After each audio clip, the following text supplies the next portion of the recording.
Well, News 8 now is live in the community of Lansing, Iowa, but still those results have been very slow to come in. And News 8 Now's Jordan Fremstad is there observing the process. Jordan.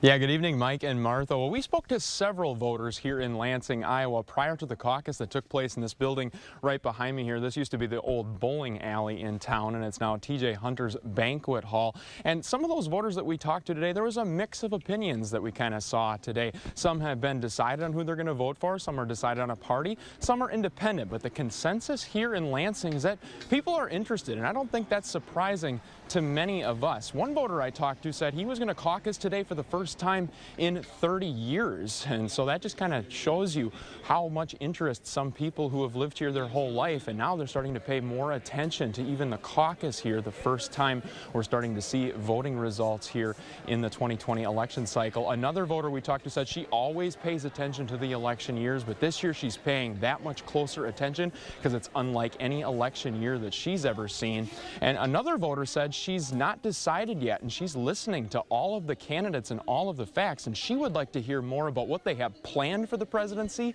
and less about their political opponents. What do you think about the political climate? It's very interesting.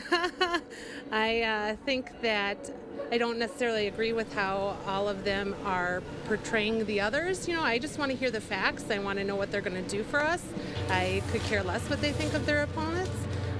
And so that's really what I'm trying to do, is just dig down into the facts and figure out what candidate would fit, or I feel fits for me. So I will make my final decision closer to Election Day when I've reviewed all the facts that I feel like I need to do for myself. So. And now another voter we spoke to today said he would like to see what candidates have planned for the economy, because he does not think the economy is set up well for the lower middle class. And there were lots of other people who didn't want to go on camera with us today, but they would say that after the election this year, they want to see both parties come together and just simply compromise. As far as the results from the precinct we were at today, Pete Buttigieg was an overwhelming majority, just to give you a little teaser. And I know Mike and Martha, you guys are going to talk more about the results coming up in just a couple of minutes. I'll let you guys get to that. But for now, reporting live here in Lansing, Iowa, I'm Jordan Fremstad, News 8 Now. All right, thanks very much, Jordan.